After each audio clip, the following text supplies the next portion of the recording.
मेरे घर में जब एक किन्नर बच्चा जन्म लिया तो मेरा पति राघव बोला, ये तेरे किसी पाप की सजा है, अब मैं तुझे तलाक दूंगा। अगर तू इस बच्चे को घर से बाहर नहीं निकालेगी तो।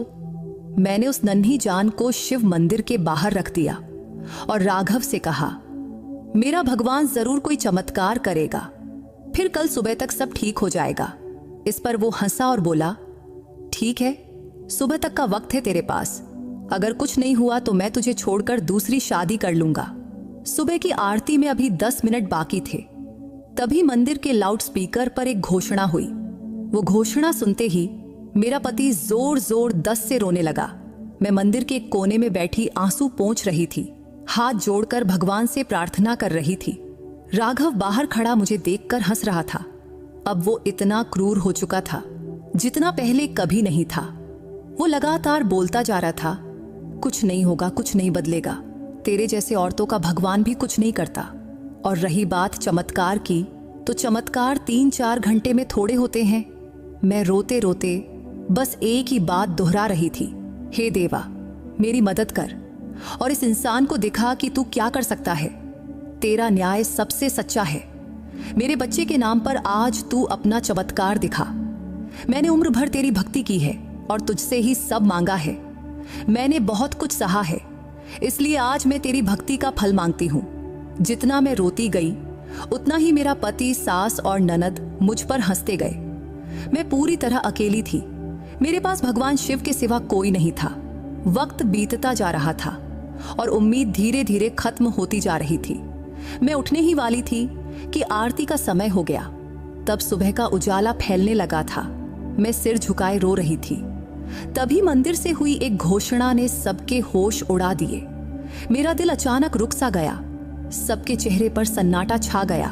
मैं नंगे पांव मंदिर की ओर दौड़ पड़ी, क्योंकि वहीं मेरा चमत्कार, मेरी जीत, मेरी राह देख रही थी। दोस्तों, मेरा नाम आरुषि है।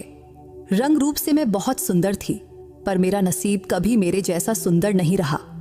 उम्र भर लोगों की नफरत भरी नजरें सहनी पड़ी, मानो हम चलते फिरते पाप हों। मैं और मेरी माँ, हम दोनों को एक ही नजर से देखा जाता था। मैंने कभी सपने में भी नहीं सोचा था कि मेरी शादी का फैसला इतनी जल्दी और इतनी बेरहमी से लिया जाएगा। आज भी मेरी माँ की आवाज मेरे कान में गूंजती है।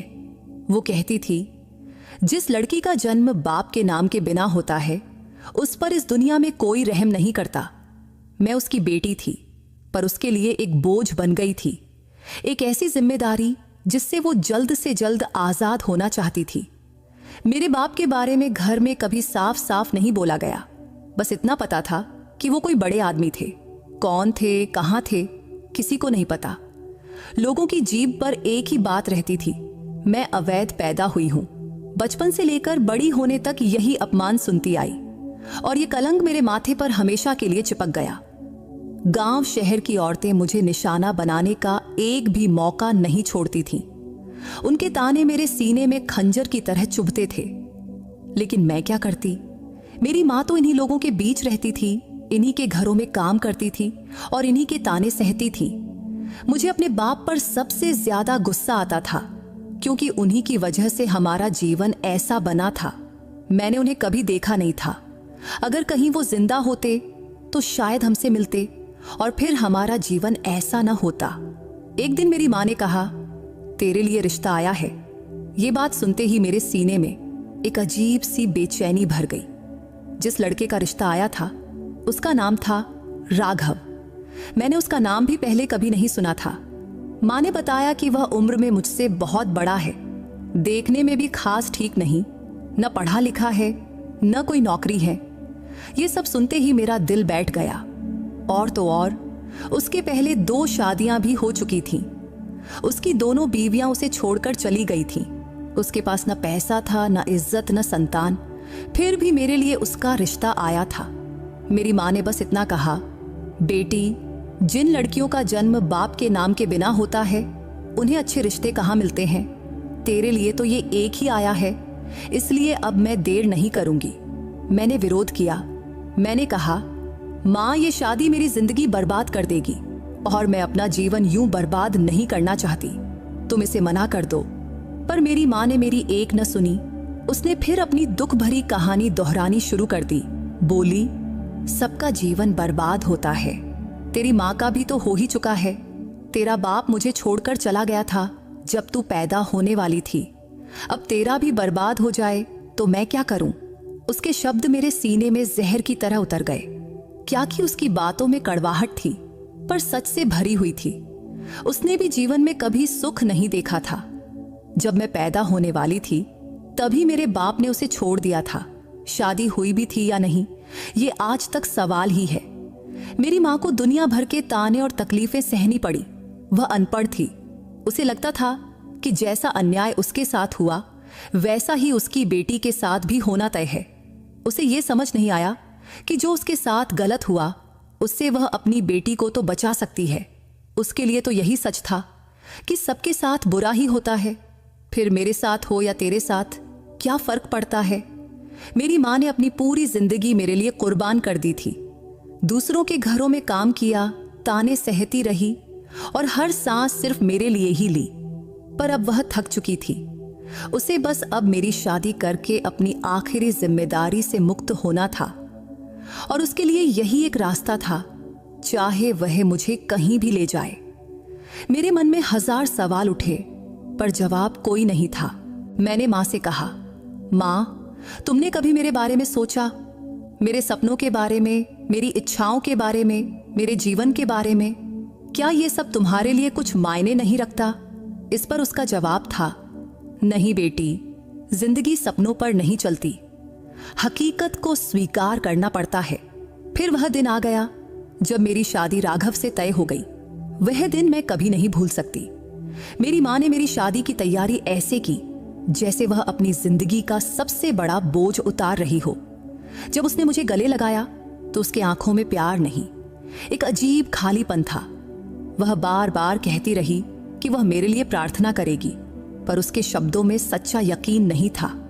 राघव, जो मेरे लिए बिल्कुल अनजान इंसान था, अब मेरा पति बन चुका था। शादी के दिन भी लग रहा था कि ये सब एक सौदा है, क्योंकि इस शादी में कोई भावना नहीं थी। उसके आंखों में चमक तक नहीं थी, उसके बातों में अपनापन भी नहीं था। शादी पूरी होने के बाद जब मेरी माँ ने मुझे विदा किया तो बस इतना कहा, बेटी, अपनी जिंदगी आसान बनाने की कोशिश करना। ये शब्द मेरे दिल पर एक और घाव बन गए। राघव की माँ कामिनी देवी और उसकी बहन अनुष्का, यानी मेरी सास और ननद, लोगों को बता रही थी, हमने तो बहुत पुण्य किया जो इस लड़की से अपने बेटे की शादी कर रहे हैं, वरना ये लड़की कवाड़े ही बिगड़ जाती। पर पूरी गली को और सारे रिश्तेदारों को पता था कि उनके बेटे को कोई लड़की देने को तैयार नहीं था। 1000 जगह मना होने के बाद ही वे हमारे घर आए थे और मैं जैसी भी थी, मेरी खूबसूरती में कोई कमी नहीं थी। फिर भी वे लोग कहते थे, देखो हमने कितना बड़ा उपकार किया। वे दुनिया के सामने खुद को बहुत नेक दिखाने की कोशिश कर रहे थे।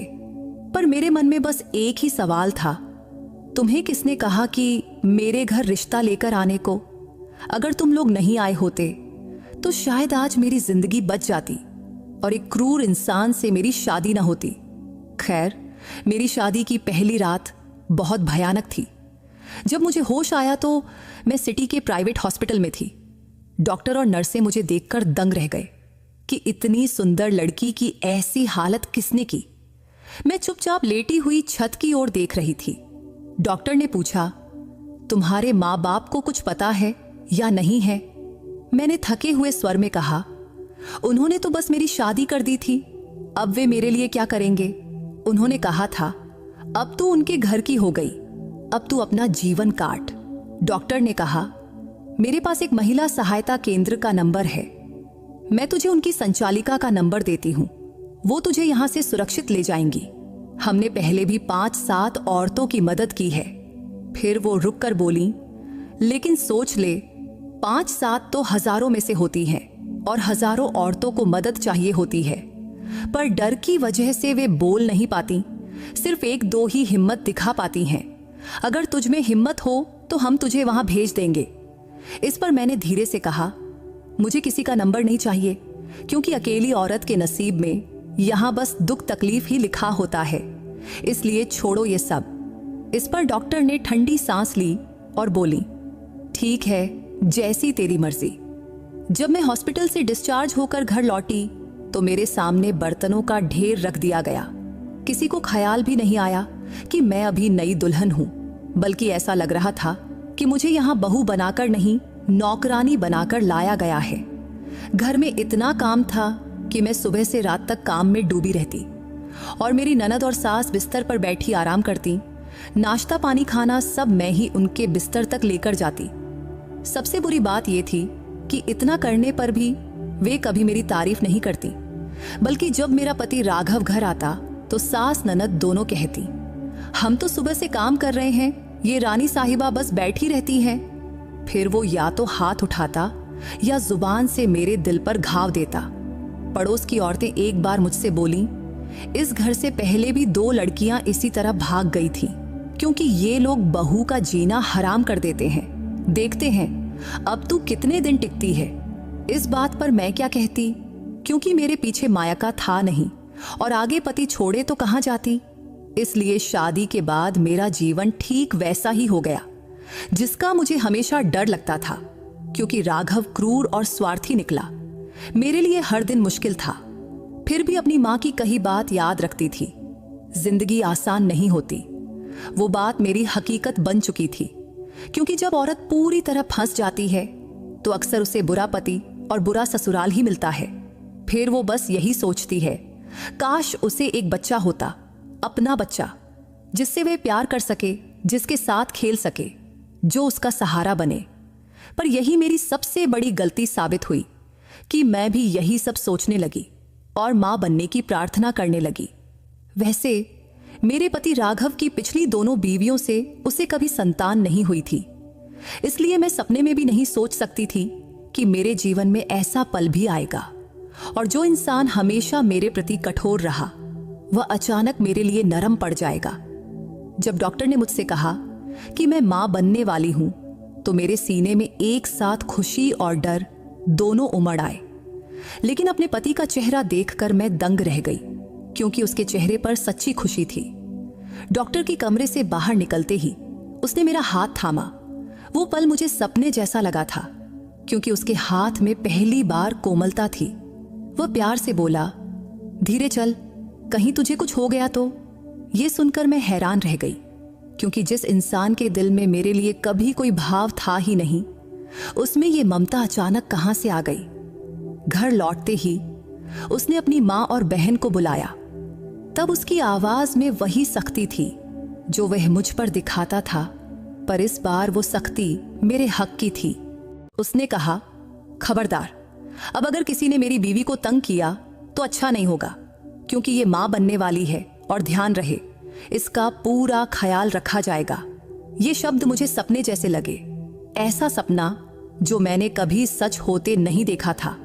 फिर मेरा पति आगे बोला, अब ये सिर्फ खाना बनाएगी, वो भी सिर्फ 2 महीने, उसके बाद इसे पूरा आराम करना है। बाकी घर का काम तुम लोग संभालो या बाहर से खाना मंगवाओ। मैं रोज फल, दूध और जो भी चाहिए लाऊंगा। ये सुनकर मैं वहीं थम गई। क्या यही वो इंसान था जिसने मेरी जिंदगी नरक बना रखी थी? तब मेरी सास और ननद के चेहरे पर खुशी और बेचैनी दोनों थीं। शायद वे सोच रही थीं कि ये सब अचानक कैसे और क्यों हो रहा है। थोड़ी देर की खामोशी के बाद मेरी सास बोली, ये क्या बात हुई? औरतें तो हमेशा काम करती आई हैं, और मां बनना कोई बीमारी है क्या? पर मेरे पति ने उनकी बात सख्ती से काट दिया और उन्होंने कहा, मैंने कहा ना, अब से ये कोई काम नहीं करेगी और इस पर कोई बहस नहीं होगी। उस पल में मेरे मन में उम्मीद का एक छोटा सा किरण जाग उठा। क्या सचमुच भगवान ने उसका दिल बदल दिया था? क्या वह सच में बदल रहा था? लेकिन फिर भी मुझे यकीन नहीं हो रहा था कि यह बदलाव हमेशा के लिए है या सिर्फ कुछ दिनों का। फिर भी उस क्षण मैंने उस पर भरोसा कर लिया। उसका नरम देखभाल करने वाला स्वभाव मुझे वरदान जैसा लगा। ऐसा लगा कि आने वाले बच्चे की कृपा से ही यह सब हो रहा है। शायद यह बच्चा हमारे जीवन में अच्छा बदलाव लाएगा। वह पल मेरी जिंदगी का एक खूबसूरत मोड़ था, ऐसा मोड़ जिसने मेरे मन में उम्मीद और खुशी का दिया जला दिया। तब मुझे लगा, भगवान ने मेरी प्रार्थना सुन ली है। उस दिन जब रात हुई तो मैं अपने कमरे में बैठी सोच रही थी कि शायद मेरा जीवन नई दिशा ले रहा है और जो उम्मीदें सालों से अंधेरे में दबी पड़ी थीं, वे फिर से जाग उठी थीं, क्योंकि मेरे पति के बदले हुए व्यवहार ने मुझे यकीन दिलाया कि अब शायद मेरे नसीब में सुख लिखा है। इसीलिए मैंने भगवान का शुक्रिया अदा किया और मन में नए सपने बुनने लगी। लेकिन वह खुशी बहुत कम वक्त की थी। रात को जब मैं पानी लेने कमरे से बाहर निकली तो राघव की आवाज आई। वह अपने माँ और बहन से बात कर रहा था। आवाज सुनकर मैं दरवाजे के पीछे रुक गई और सुनने लगी। लेकिन जो कुछ मैंने सुना उसने मेरा दिल पूरी तरह तोड़ दिया। मेरी ननद गुस्से में बोल रही थी, तूने तो अपनी बीबी को हमारे सिर पर बिठा दिया है। अब ये रानी बनकर घूमती है, घर में कोई काम नहीं करती और तुझे इसके सिवा कुछ दिखता ही नहीं है। मेरी सास ने भी गुस्से से कहा, हाँ ये क्या बात हुई बेटा, तूने उसे सिर पर क्यों चढ़ा रखा है? हमने सपने में भी नहीं सोचा था कि यह हम पर राज करेगी। मेरा पति, जो अभी तक मेरे साथ प्यार और नरमी से पेश आ रहा था, वह अचानक बिल्कुल अलग इंसान बन गया और वह हंसते हुए बोला, आप लोग चिंता क्यों करती हैं? ये तो सिर्फ 9 महीने की बात है, बच्चा हो जाएगा, फिर देखना, मैं तो इसे तलाक देकर ही छोड़ूंगा। ये शब्द सुनते ही मेरे दिल की धड़कन रुक सी गई, जैसे मेरे पैरों तले जमीन खिसक गई हो। मैं वहीं खड़ी की खड़ी रह गई, जैसे पत्थर की मूर्ति बन गई हो। सांस लेना भी भूल गई। तभी मेरी सास बोली, तलाक देगा तो दूसरी कहां से लाएगा, क्योंकि इतनी सुंदर लड़की आसानी से नहीं मिलेगी। ये जवान भी है और सबसे बड़ी बात, कभी शिकायत भी नहीं करती। चाहे हम कुछ भी कहें, वो चुपचाप सुन लेती है। इस पर मेरा पति बेफिक्री से बोला, अरे कोई ना कोई तो मिल ही जाएगी। वैसे भी अब इसके लिए मेरे दिल में कोई जगह नहीं बची। फिर थोड़ी देर की खामोशी के बाद मेरी सास बोली, तो ठीक है, 9 महीने सह लेंगे, लेकिन ज्यादा सिर पर चढ़ाने की जरूरत नहीं है। इस पर मेरा पति बोला, अरे माँ, वो थोड़ा खुश रहेगी तो बच्चा स्वस्थ पैदा होगा, क्योंकि हमें तो बच्चे से मतलब है, उससे नहीं। फिर मेरी सास सिर हिलाते हुए बोली, बच्चा तो होना ही चाहिए, वो भी बेटा। इस पर मेरा पति बोला, बेटा हो या बेटी, मुझे खुशी है माँ, लेकिन बेटा हुआ तो और भी अच्छा होगा। ये बातें सुनकर मेरे आंखों में आंसू भर आए, क्योंकि दिन भर उसके प्यार भरे लहजे से चमक उठी। मेरी दुनिया एक पल में बुझ गई। मैं सोचने लगी, क्या यही मेरी जिंदगी का सच है? क्या मेरा वजूद सिर्फ एक बच्चा पैदा करने तक ही सीमित है और उसका नरम स्वभाव सिर्फ इसी वजह से था? मैं चुपचाप अपने कमरे में लौट आई। अब मेरे मन में एक अजीब सी उलझन थी। क्या मैं सब अनसुना करके हंसती रहूं या अपनी हकीकत स्वीकार कर लूं और जो नसीब में मिला वही जी लूं?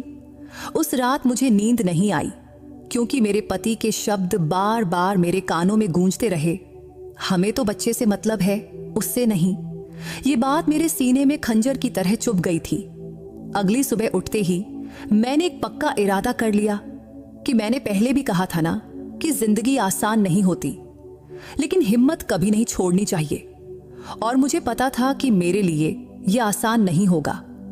फिर भी मैंने मन ही मन भगवान से प्रार्थना की कि वह मुझे इतनी हिम्मत दे कि मैं किसी तरह अपना जीवन संभाल सकूं, क्योंकि अपने पति की बातें सुनकर मेरा दिल पूरी तरह टूट चुका था और जो थोड़ी सी उम्मीद जागी थी वह भी अब खत्म हो चुकी थी। जबकि मैं सोचने लगी थी कि काश थोड़ा और वक्त तो ये उम्मीद जीवित रहती, पर बहुत जल्दी ही सब खत्म हो गया। उन दिनों मेरे पति का मूड कुछ ठीक ठीक रहता था। शायद बच्चे की खबर से उसका दिल थोड़ा नरम पड़ा था। मैंने सोचा, क्यों ना इस मौके का फायदा उठाकर मां से मिलने की इजाजत मांगूं। पहले तो मुझे डर लग रहा था, फिर हिम्मत करके बोली, मुझे अपनी मां से मिलना है। इस पर वह हैरानी से मुझे देखने लगा, जैसे मेरी बात उसे बहुत अजीब लगी हो। फिर शांत स्वर में बोला, ठीक है, सुबह मैं तुझे छोड़ दूंगा, लेकिन शाम तक लौट आना, या मैं खुद तुम्हें लेने आ जाऊंगा। इस पर मैंने फौरन खुशी से कहा, ठीक है। तब मन में एक अजीब सी शांति हुई कि आज मैं अपनी मां से मिल पाऊंगी, थोड़े समय के लिए ही सही।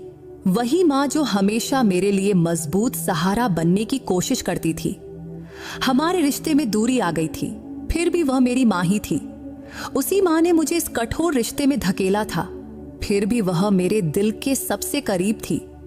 जब मैं अपनी माँ के घर पहुंची और उन्हें बताया कि मैं माँ बनने वाली हूं, तो वह खुशी से उछल पड़ी, मुझे जोर से गले लगाया, सिर पर हाथ फेरा और बोली, सब ठीक हो जाएगा बेटी, भगवान तेरे लिए जरूर अच्छा रास्ता निकालेगा। इस पर मैंने हिचकिचाते हुए पूछा, माँ तुमने कभी पापा को ढूंढने की कोशिश नहीं की? अगर मिल जाते तो हम उनसे अपना हक मांग लेते। मेरे सवाल पर माँ के चेहरे पर एक गहरी छाया उतर आई, आंखों में पुराना दर्द झलकने लगा। वह कुछ पल चुप रही, जैसे बीते दिनों की यादों में खो गई हो। फिर वो धीरे से बोली, उसे कहाँ ढूंढती, वह तो एक राहगीर था जो मेरी जिंदगी में सपने की तरह आया और चला गया। मुझसे प्यार किया, शादी की, कुछ दिन साथ रहा, कहता था कि मुझे अपने साथ ले जाएगा, कहता था कि वह किसी बड़ी हवेली का मालिक है। फिर एक दिन किसी का फोन आया कि उसकी माँ बीमार है, फिर वह चला गया और कभी लौटा ही नहीं। इस पर मैंने हैरानी से पूछा, मतलब माँ तुम्हें उनके बारे में कुछ भी पता नहीं चला? इस पर मेरी माँ ने थकी हुई मुस्कान दी और बोली, मुझे तो सिर्फ उसका नाम याद है, न पता, न शहर, न फोन नंबर। ऐसे में मैं उसे कहाँ ढूंढती? तभी मेरे मन में एक इच्छा जागी, कम से कम उनका नाम तो पता चले। जो आदमी मेरा बाप था उसका नाम क्या था? इसलिए मैंने हिचकते हुए पूछा, माँ आज तो मुझे मेरे पापा का नाम बता दो। इस पर मेरी माँ ने पहले गहरी सांस ली और धीरे से बोली, तेरे पापा का नाम समर मेहता था। ये नाम सुनते ही मेरे सीने में एक अजीब सी हलचल हुई, पर इस नाम का कोई मतलब नहीं था, क्योंकि शायद ये नाम मेरे वजूद का हिस्सा बन सकता था, पर नहीं बना। ये नाम भी मेरी जिंदगी के उस खाली कोने में शामिल हो गया जिसे मैं कभी भर नहीं पाई। इसके बाद मैं कुछ देर माँ के पास चुपचाप बैठी रही। माँ के चेहरे पर जिंदगी की सारी कठोरता साफ दिख रही थी और मेरे मन में एक अनोखी दुविधा चल रही थी, आखिर इस नाम के बाद मैं करूंगी भी क्या? मेरे लिए तो यही जिंदगी का सच था जिसे किसी तरह सहना था। शाम तक मेरा पति मुझे लेने आने वाला था, इसलिए मैंने माँ को अलविदा कहा और सोचा कि जिंदगी का यह चक्र यूं ही घूमता रहेगा और मेरी उम्मीदें, मेरे सपने कहीं पीछे रह जाएंगे। इसके बाद 9 महीने किसी तरह अच्छे से गुजर गए, पर भगवान को क्या मंजूर था कौन जाने। जब मेरा बच्चा हुआ तो मेरे पैरों तले जमीन खिसक गई। मेरी बेटी हुई थी, लेकिन उसके हाथ पांव पूरी तरह अलग हालत में थे। जब मेरे पति ने बच्ची को देखा तो उसका चेहरा उतर गया। वह बोला, बच्चा तो हुआ पर बेकार है, इसे कौन संभालेगा, इसका कौन देखभाल करेगा? मेरे पति की बात मेरे सीने में तीर की तरह चुभी। मुझे इतना दर्द हुआ कि बयां नहीं कर सकती। उम्र भर मैं एक बाप की छांव के बिना बड़ी हुई थी और अब खुद मां बन गई थी, फिर भी कोई छांव नहीं थी।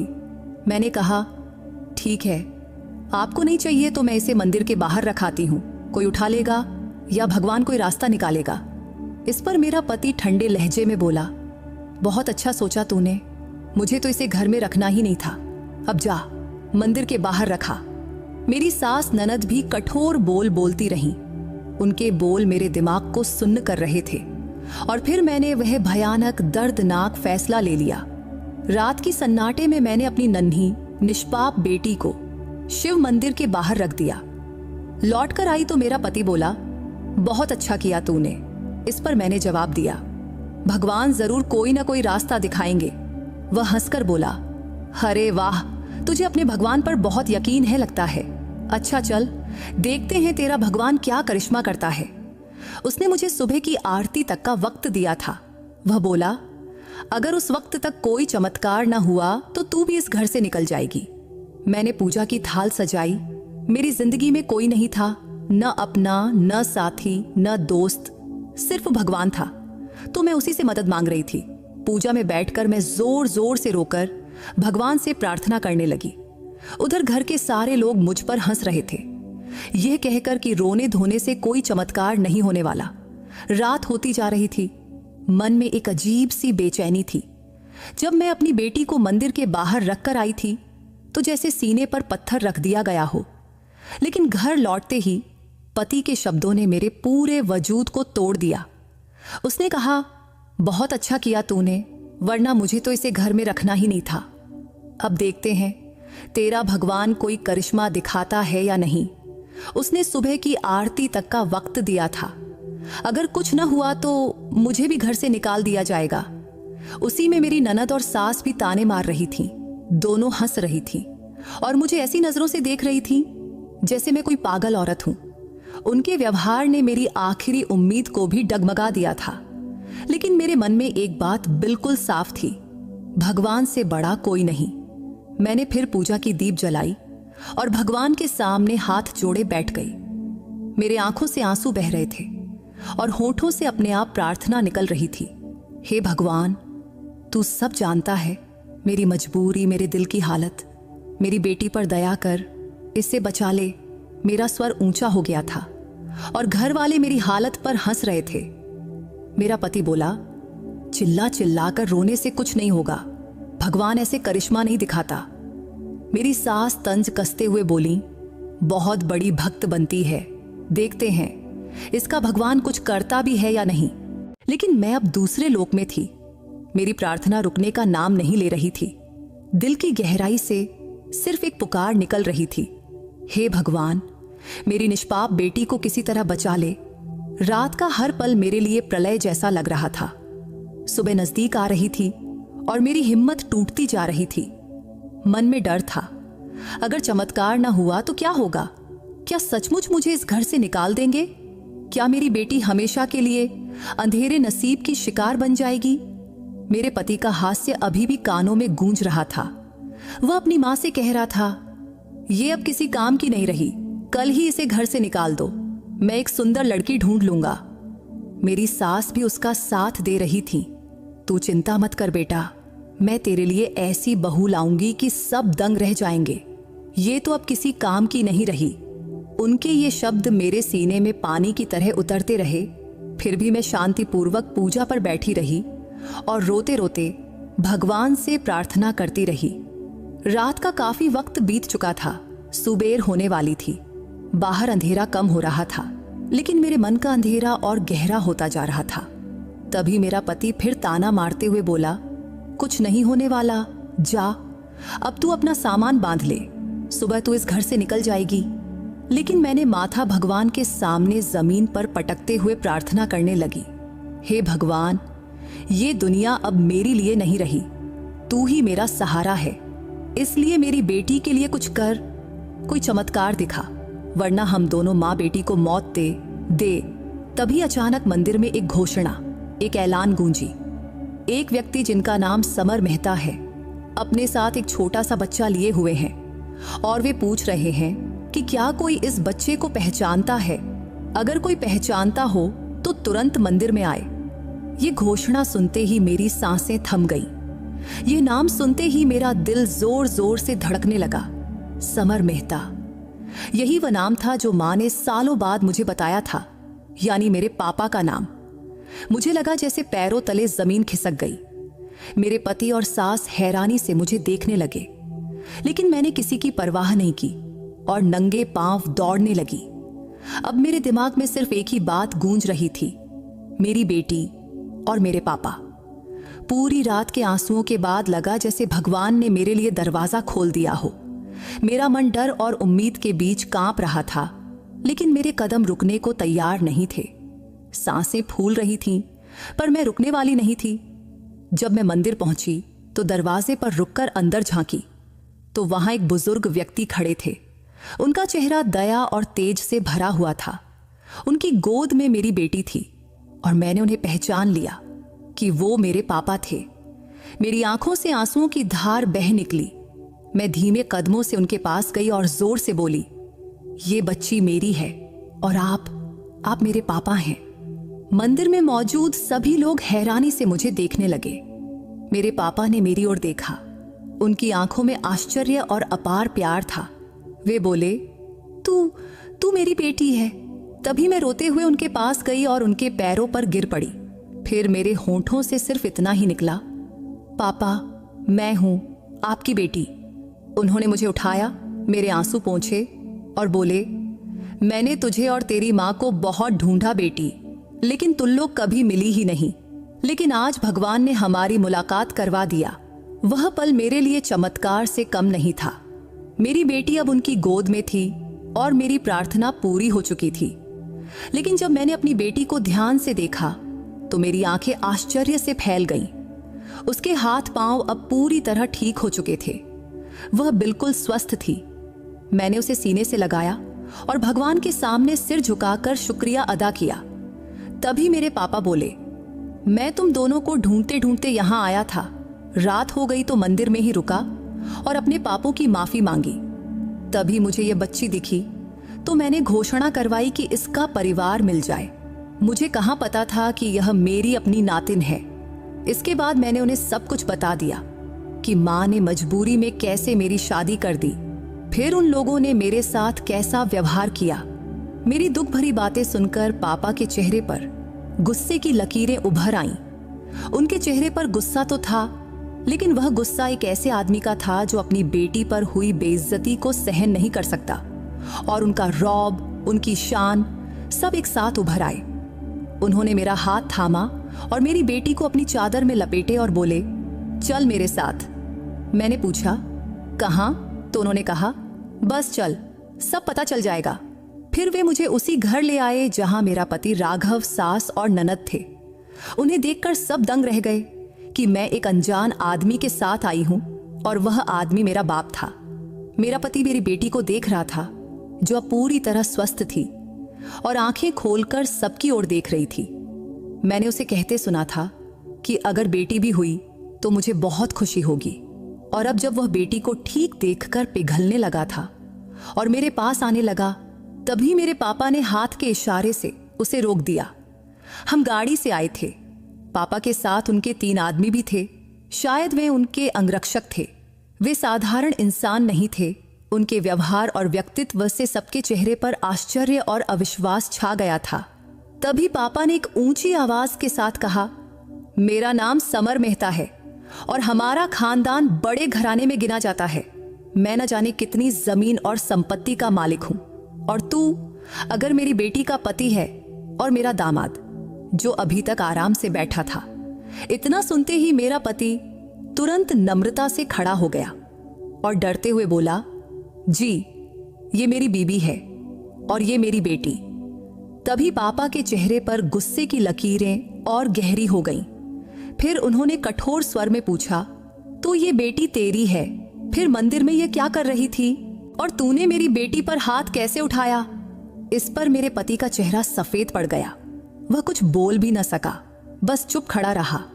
तभी पापा ने अपने एक आदमी को इशारा किया तो वह तुरंत अंदर आया और हथियार संभालते हुए पति की ओर बढ़ा। फिर पापा बोले, अभी के अभी इसी वक्त मेरी बेटी को इस रिश्ते से आजाद कर, वरना मैं तुझे जिंदगी से आजाद कर दूंगा। मेरा पति, जो खुद को हमेशा शेर समझता था, वह तुरंत मेरे पापा के पैरों पर गिर पड़ा और कांपते स्वर में बोला, नहीं साहब, मैं कसम खाता हूं, आपकी बेटी को मैं बहुत सुख दूंगा और हमेशा खुशी रखूंगा। इस पर पापा ने ठंडे मगर तीखे लहजे में कहा, तू किसे सुख देगा? वैसे तेरे पास जिंदगी कितनी बची है बूढ़े? तुमने मेरी जवान बेटी से शादी करने की हिम्मत कैसे की? तब उनकी आवाज में इतनी सख्ती थी कि मेरे पति के पसीने छूट गए। फिर पापा ने कठोर स्वर में आदेश दिया, तू अभी के अभी तुरंत मेरी बेटी को तलाक दे, वरना तेरे लिए बहुत बुरा होगा। तभी डर और संकोच से मैंने देखा तो मेरा पति तलाक देने को तैयार हो गया। फिर पापा ने मेरी सास और ननद की ओर देखा। दोनों चुप थीं, सिर झुकाए बैठी थीं। तभी मेरे पापा ने जेब से नोटों की एक मोटी गड्डी निकाला और मेरे पति के मुंह पर दे मारा। फिर बोले, ये उन दिनों की कीमत है जब मेरी बेटी तेरे घर में रही थी, अब ये पैसे गिनता रहे। फिर मेरी ओर मुड़े। तब उनकी आंखों में अपार प्यार था। उन्होंने मेरा सिर थपथपाया और बोले, बेटा, ये इंसान तेरे लायक नहीं था। अब मैं तेरे लिए ऐसा वर ढूंढूंगा कि सारी दुनिया देखेगी। मेरी आंखों से आंसू बह रहे थे, पर ये आंसू दर्द के नहीं थे, बल्कि ये पिघलते दुख और आजादी के थे। मेरे सारे गम एक पल में खत्म हो गए थे। पापा ने मुझे अपने पास खींचा, मेरी बेटी को गोद में लिया, मेरा हाथ थामा और गर्व से मुझे उस घर से बाहर ले गए। वह पल मेरी जिंदगी का नया आरंभ था। तब मुझे ऐसा लगा जैसे भगवान ने मेरी प्रार्थना सुन ली और मेरे हक में फैसला सुना दिया। फिर हम सीधे माँ के घर पहुंचे। तब मेरे मन में डर भी था और खुशी भी। मैं सोच रही थी जब माँ पापा को देखेगी तो क्या होगा। लेकिन जैसे ही हम दरवाजे पर पहुंचे, मैंने दस्तक दी। फिर दरवाजा खुला तो मेरी माँ सामने थी। मुझे और पापा को एक साथ देखकर वह स्तब्ध रह गई। तब उसकी आंखों में आश्चर्य भी था और खुशी भी, लेकिन अगले ही पल उसकी आंखों से आंसू रुकने का नाम नहीं ले रहे थे। वह फूट फूट कर रोने लगी। तभी पापा आगे बढ़े। उन्होंने माँ के आंसू पोंछे और बोले, मैंने तुझे कभी छोड़ना नहीं चाहा था, लेकिन हालात ने मुझे मजबूर कर दिया था। आज मैं वापस आया हूं, हमेशा हमेशा के लिए। दोनों को एक दूसरे से लिपटते देख मेरा मन भर आया। मेरी आंखों से भी आंसू बहने लगे, क्योंकि वह दृश्य सपने सा था। फिर पापा ने मुझे और माँ को एक साथ गले लगाया और बोले, अब बीता हुआ कल पीछे छोड़ दो, हम नई जिंदगी शुरू करेंगे। फिर वे हमें बंबई ले गए। वहां उनकी बहुत बड़ी हवेली थी। उनकी पहली पत्नी गुजर चुकी थी और उनके बच्चे अब बड़े और शादीशुदा थे। पापा ने बताया, मुझे तुम दोनों से दूर करने वाले मेरे माँ बाप थे, लेकिन अब वे इस दुनिया में नहीं हैं और अब तुम मेरी जिंदगी में फिर से हो और मैं तुम्हें कभी नहीं छोड़ूंगा। हवेली पहुंचते ही हमें वह सम्मान और सुख मिला जिसका हमने सपने में भी नहीं सोचा था। मेरी बेटी के लिए अलग नौकरानी रखी गई जो दिन रात उसकी देखभाल करती। मेरे लिए डॉक्टर बुलाए गए। उन्होंने मेरा जांच करके कहा, तुम बहुत कमजोर हो, लेकिन अच्छा खाना और पूरा आराम मिले तो सब ठीक हो जाएगा। फिर पापा ने हमें वह सब दिया जिसकी हमने कभी कल्पना भी नहीं की थी। मेरी बेटी के लिए नए कपड़े, नए खिलौने, झूले, यहाँ तक कि सोने के कंगन और अंगूठियां भी। मेरे माँ के लिए खूबसूरत साड़ियां और गहने, मेरे लिए नए वस्त्र और पूरा आराम। हवेली के खाने में ऐसे ऐसे पकवान परोसे जाते कि हम देखते रह जाते। हर रोज स्वादिष्ट और लजीज भोजन। बस एक हफ्ते में हमारी हालत बदल गई। कमजोरी की जगह ताजगी, तकलीफ की जगह सुकून आ गया। जो कुछ भी जिंदगी ने हमसे छीना था वह हमें कई गुना होकर वापस मिल गया। पापा ने अपने प्यार और जिम्मेदारी से हमें वह इज्जत और मान सम्मान दिया जो सचमुच हमारा हक था। बंबई पहुंचते ही उन्होंने हमारा परिचय पूरे परिवार से करवाया। वहां मेरी मुलाकात एक लड़के से हुई। सब कुछ मेरे लिए बिल्कुल नया और सुखद था। जैसे दुख के एक लंबे अध्याय के बाद जिंदगी ने मुझे फिर से हंसना सिखाया हो। वह मेरी ही उम्र का जवान लड़का था, किसी राजकुमार सा सुंदर और आकर्षक। मेरे पापा मुझे उससे मिलवाते हुए बोले, ये करण मल्होत्रा है और मैं चाहता हूं कि तेरा विवाह इसी से हो। ये तुझे और तेरी बेटी को दिल से अपनाने को तैयार है। करण सचमुच बहुत अच्छा इंसान था, अमीर, जिम्मेदार और संवेदनशील भी। लेकिन इस बार मैं कोई जल्दबाजी में फैसला नहीं करना चाहती थी, इसलिए मैंने पापा से थोड़ा वक्त मांगी और उन्होंने मेरी इच्छा का पूरा सम्मान किया। अगले कुछ दिन हमने एक दूसरे को समझने में बिताए। बातों बातों में मैंने उसे अपनी जिंदगी के सारे दर्दनाक अनुभव बता दिए। वह मेरे साथ बहुत प्यार, समझदारी और संवेदनशीलता से पेश आता था। एक दिन उसने कहा, अगर तुम्हारा पहला पति मेरे सामने होता तो मैं उसे उसके व्यवहार की सजा जरूर देता। हमारे घर की कोई भी लड़की ऐसा बर्ताव बर्दाश्त नहीं करती, लेकिन अगर तू चाहे तो मैं उसे आज भी सबक सिखा सकता हूं। इस पर मैं हंसकर बोली, नहीं, जो हुआ उसे भूल जाना चाहिए।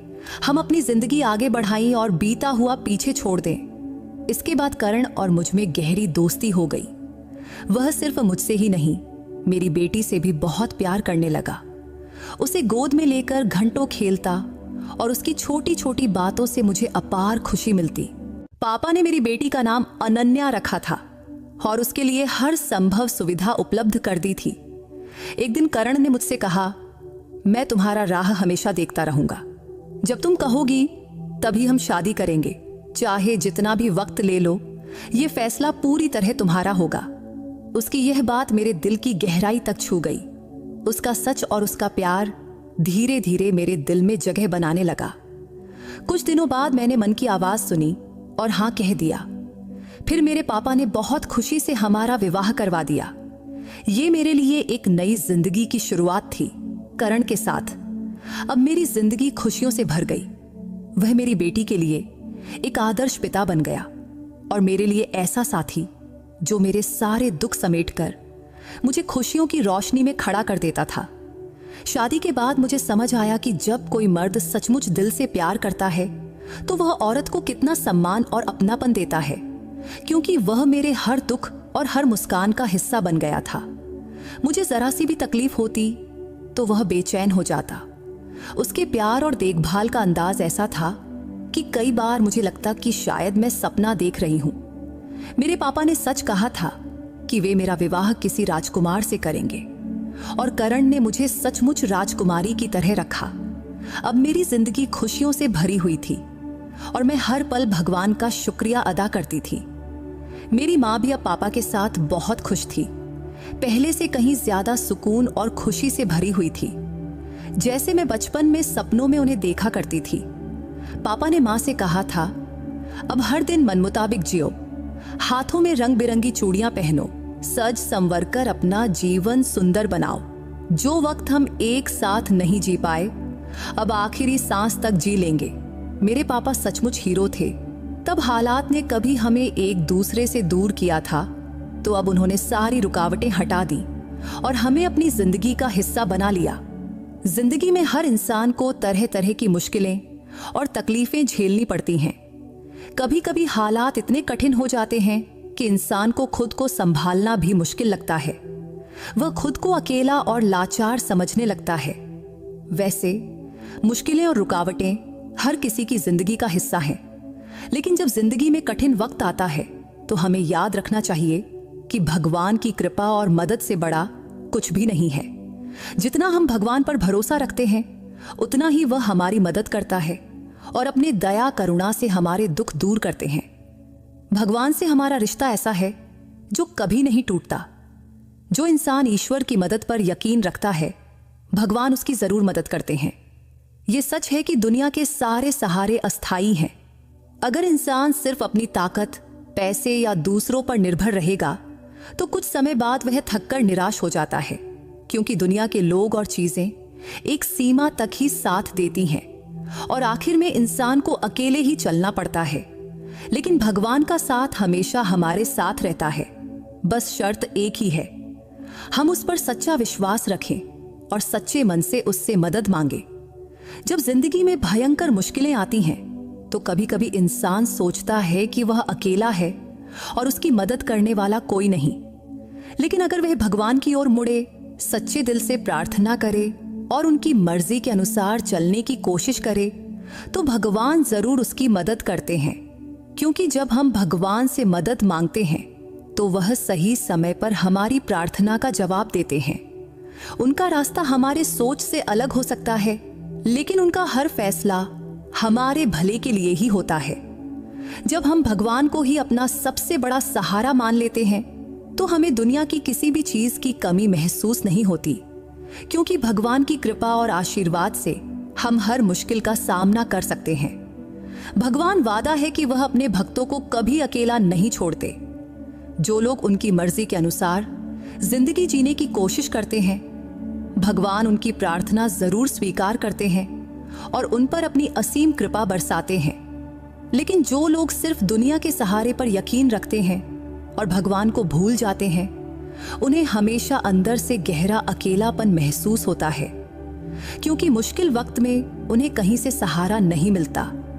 उनका भगवान से कोई रिश्ता नहीं होता, न ही उनके दिल में भगवान की मदद की उम्मीद होती है।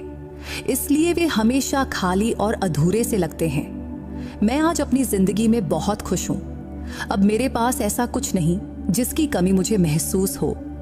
मैंने कभी नहीं सोचा था कि मेरी जिंदगी इतनी शांत और संतुष्ट हो जाएगी, लेकिन भगवान की कृपा और आशीर्वाद से मेरी जिंदगी पूरी तरह बदल गई है। आज जिस मुकाम पर मैं खड़ी हूं, वह सब भगवान की दया का फल है। अब मेरी जिंदगी में शांति है, खुशी है और प्यार है। आप सबके लिए मेरी प्रार्थना है कि जिनकी जिंदगी में मुश्किलें हैं, वे सच्चे मन से भगवान से प्रार्थना करें, क्योंकि जब इंसान सच्चे दिल से सिर्फ भगवान से मदद मांगता है तो एक दिन सब ठीक हो जाता है। भगवान की कृपा से जो सुकून मिलता है वह इस दुनिया की कोई भी चीज नहीं दे सकती, और उनका आशीर्वाद हमेशा हमारे साथ रहता है। बस जरूरत है कि हम सच्चे मन से प्रार्थना करें और उनके दिखाए रास्ते पर चलें। कठिन हालात में भी अगर हम भगवान पर यकीन रखें, उनसे प्रार्थना करें और सही राह पर चलें, तो वह हमें हर स्थिति में शांति और खुशी देते हैं। उनकी कृपा से हमारी हर मुश्किल आसान हो जाती है और हमारा नसीब भी बदल जाता है। दुनिया का सहारा अस्थायी हो सकता है, लेकिन भगवान का साथ और सच्चा प्यार हमेशा अटूट रहता है। आपके नसीब को बदलने की ताकत उसी विश्वास में है जो आप खुद पर और भगवान पर रखते हो। तो दोस्तों, कैसी लगी आरुषि की कहानी? कमेंट में जरूर बताना। और क्या आपके जीवन में भी कभी ऐसा कोई पल आया है जब आपका भगवान पर विश्वास सच साबित हुआ हो? अगर हाँ, तो अपनी उस कहानी को हमारे साथ जरूर शेयर करना। और अगर आप सच्चे मन से भगवान को मानते हो तो कमेंट में हर हर महादेव लिखना मत भूलना। तो दोस्तों, अगर आपको आरुषि की ये कहानी पसंद आई हो तो इस वीडियो को लाइक और चैनल को सब्सक्राइब करना मत भूलना। फिर किसी नई कहानी में मुलाकात होगी। बाय।